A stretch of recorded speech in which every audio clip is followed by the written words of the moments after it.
বিশ্বকাপ বাছাই পর্বে প্যারাগুয়ের বিপক্ষে ম্যাচকে সামনে রেখে অনুশীলনে সেলেসাওরা। আজ রাতে প্যারাগুয়ের বিপক্ষে ম্যাচের জন্য নিউ কুইমিকা অ্যারেনায় হলুদ শিবির তাদের চূড়ান্ত অনুশীলন করবে।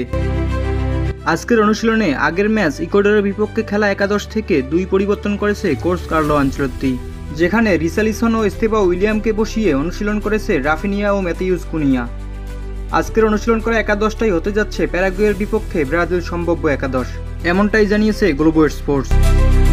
যেখানে গোলকিপার হিসেবে আছেন এলিসন বেকার, সেন্টার ব্যাক পজিশনে থাকবেন আলেক্সান্দ্রো রিবেইরো ও মার্কিনস, রাইট ব্যাক পজিশনে থাকবেন ভেন্ডারসন, লেফট ব্যাক পজিশনে থাকবেন আলেক্সান্দ্রো, মিডফিল্ডার হিসেবে যথাক্রমে থাকবেন ব্রুনো গুইমারেজ, ক্যাসিমিরো, গারসন এবং অ্যাটাকিং লাইনে 2 পরিবর্তন, যেখানে লেফট উইংয়ে থাকবেন ভিনিসিয়াস জুনিয়র, রাইট উইংয়ে থাকবেন রাফিনিয়া এবং নাম্বার 9 হিসেবে খেলবেন ম্যাথিউস কুনিয়া।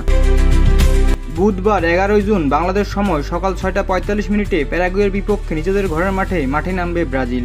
আর এই ম্যাচে ব্রাজিল সহকারী কোচ হিসেবে ব্রাজিল ডাগআউটে কার্লো আনচেলত্তির সঙ্গে দেখা যাবে তার ছেলে ডেভিড আনচেলত্তিকেও। খেলার সকল আপডেট পেতে চ্যানেলটি সাবস্ক্রাইব করুন। ধন্যবাদ।